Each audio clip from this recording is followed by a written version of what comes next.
So, Dr. Smith, you have written a book, and it's called Parenting with Influence. Tell us about the inspiration for the book and what's it about?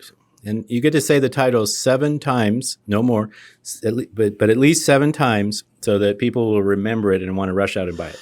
Well, the key word in the title is influence. And it's not to say that other things don't come into play, but the background is this. We observed, I've observed in our own family, but also in studying other parenting books and also watching other families, is that in the end, as your children grow up and they develop their own ideas and their own desires and the capacity to go after life on their own, really all that you do have to work with is influence. You can't control them anymore.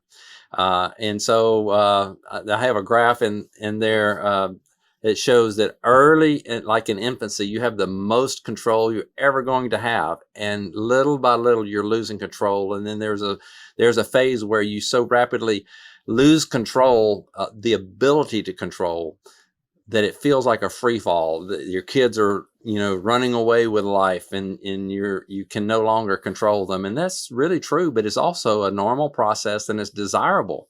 We want them to take charge of their lives, and we want them to have self-control. And that's where we're moving to, and that's what we need to anticipate happening, and not fight that process, but to embrace the idea that we want to influence them more than we want to try to control them. And so we do have to establish control, but we need to, as quickly as possible, move to that influential relationship. And that's what the whole book is about, talking about the different stages, what children are like, what their neurodevelopment is like, what their capacities and interests are like at different stages, and how our role as a parent must change, or we're going to be, as I described, I think, in the introduction or first chapter about teenage parents. You hear of the conflicts between teenagers and their parents just being constantly at odds with one another.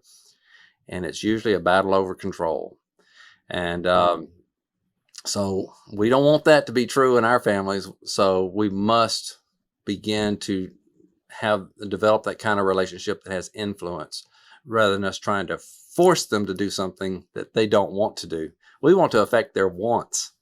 Yeah. So when you say that, as I read the book, it's not really. So if you say, well, I don't want to lose control, that sort of comes with a presupposition. And the book really helped me to realize that that's the natural part of it, is that we as parents actually don't want to lose control. We want to raise up independent, autonomous, virtuous children who can go out into the world.